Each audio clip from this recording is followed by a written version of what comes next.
Stand है BJP का? To child policy को लेकर क्या स्टैंड है बीजेपी का? टू चाइल्ड पॉलिसी को लेकर टू चाइल्ड नहीं तो आएगा, अभी यूसीसी आना है।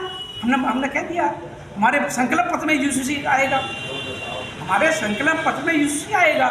हम तो कहते हैं टू चाइल्ड पॉलिसी की बात कर रहा हूँ। टू चाइल्ड, दो बच्चों का कानून। वही तो कह रहा हूँ जी। हमारे दो होने चाहिए। हमारे दो से मेरा देश तरक्की करेगा। जनसंख्या बढ़ रही है और इस समय जनसंख्या पर रोक लगा सकता है तो यूसीसी और ये लगाएगा। आने वाला वक्त बताएगा। मेरा देश तरक्की करेगा तो हम जनसंख्या पर रोक लगेगी तो उस पर लगेगा। हमारी सोच सबका साथ, सबका विकास, सबके विश्वास को लेकर सबका साथ, सबका विकास और विश्वास भी हो सकता है जब जनसंख्या पे प्रतिबंध हो। ठीक भैया माननीय अध्यक्ष जी का माल्यार्पण स्वागत करें। और मैं आग्रह करूंगा हमारे बीच में मनोज शर्मा जी कृपया आए। गौरव कहाँ रह गया भाई? जी भैया, प्लीज आगे को आ जाओ। आओ राजेश जी, आओ अमित जी, आओ भैया।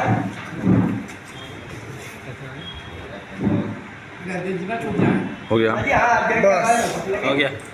अध्यक्ष जी तो है हमारे हीरा। जरा सभी से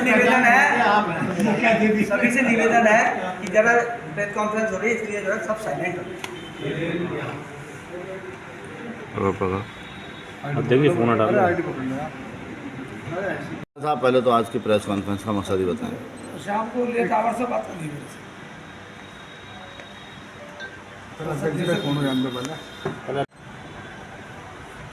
असदुद्दीन ओवैसी जो हैं वो सीए का विरोध कर रहे हैं। उनका कहना है कि जो सीए है उसे हम जो है उसकी हमेशा विरोध करते रहेंगे, वो लोकतंत्र के खिलाफ है और उसको हम बर्दाश्त नहीं करते। असदुद्दीन ओवैसी राजनीति जमीन खिसक चुकी है, हैदराबाद में गिरे हुए हैं और हैदराबाद में भी इस बार असदुद्दीन ओवैसी हारेंगे। भारतीय जनता पार्टी का कमल खिलने जा रहा है। इसका जीता जागता सबूत है पूरे देश में जो चुनाव लड़ाने की बात करते हैं। इस बार कहीं आपको उत्तर प्रदेश या देश में असदुद्दीन ओवैसी कहीं नज़र नहीं आ रहे और उनका जन्म ही विरोध करने के लिए हुआ है और वो विरोध करेंगे भी।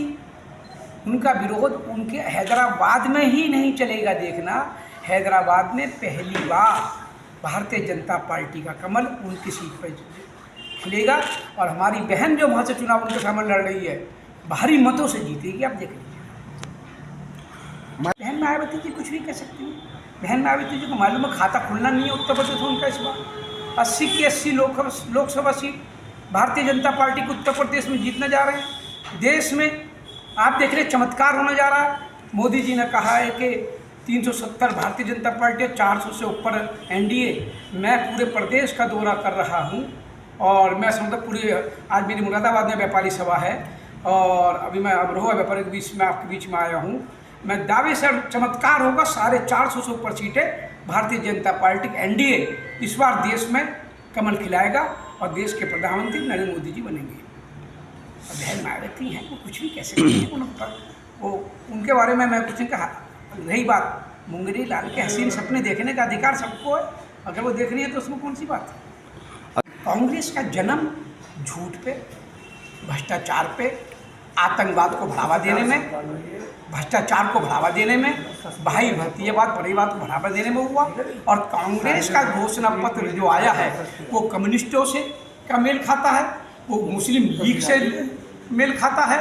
उनके घोषणा पत्र वो घोषणा पत्र है, हमारा घोषणा पत्र नहीं, हमारा संकल्प पत्र है। हमने कहा है घोषणा पत्र में हम 3 करोड़ से ज़्यादा माँ बहनों को लखपति करोड़पति बनाएंगे, 3 करोड़ बहनों को बनाएंगे। हमने कहा है हम जीएसटी का सरलीकरण करेंगे।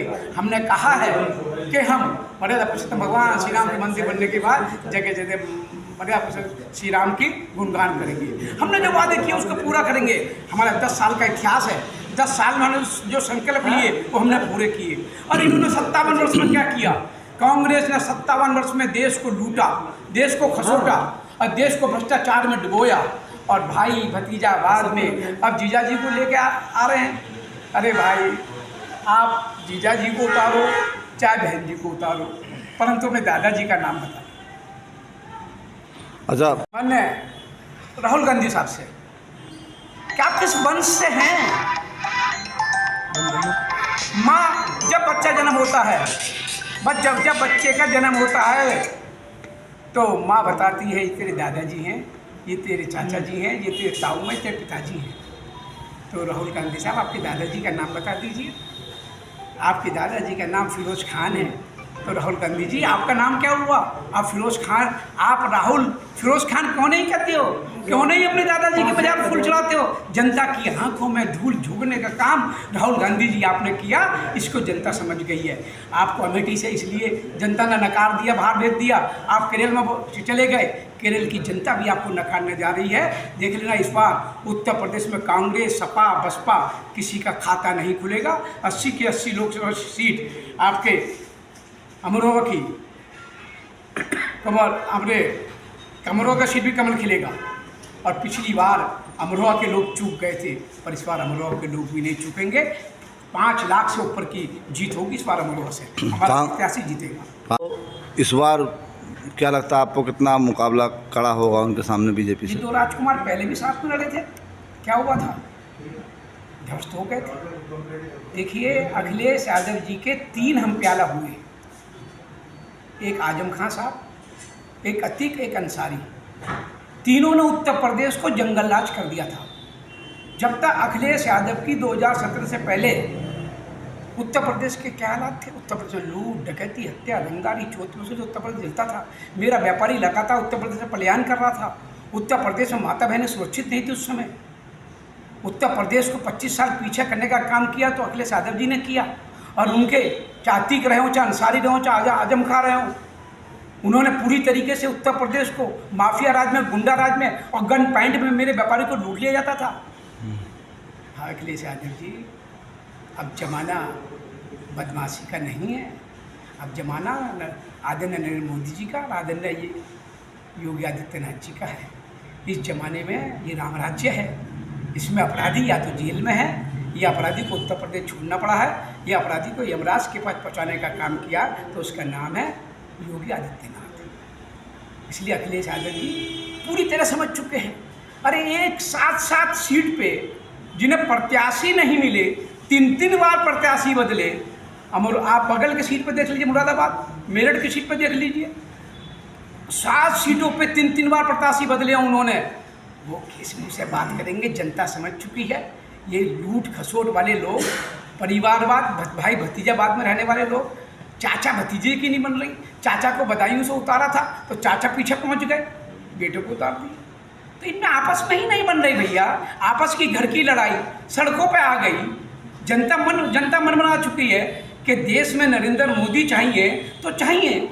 हमने विकास किया है उत्तर प्रदेश और देश में। आज नरेंद्र मोदी जी ने माता बहनों को 11 करोड़ से ज़्यादा शौचालय दे दिए, 4 करोड़ से ज़्यादा घर दे दिए, मकान दे दिए, 5 लाख का आयुष्मान बीमा दे दिया।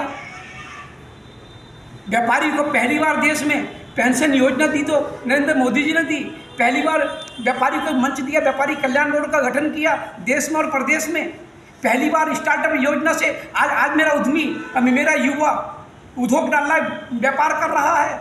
उत्तर प्रदेश में हमने व्यापारी को 10 लाख का एक्सीडेंटल बीमा दिया, तो एमएसएमई में हमने 5 लाख का एमएसएमई के रहने वाले कर्मचारियों को दिया। हम जो कहते हैं वो वादा पूरा करते हैं।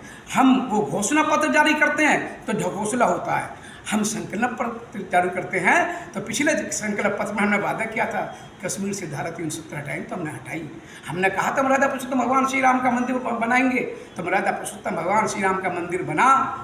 प्राण प्रतिष्ठा प्रधानमंत्री जी ने की तो न्योता दिया था हमने कांग्रेस को, सपा को, बसपा को, कम्युनिस्टों को, सबने भगवान राम के न्योते को ठुकराया, तो जनता इनको ठुकरा रही है। तो जो भगवान राम के नहीं हुए वो जनता के कैसे हो जाएंगे?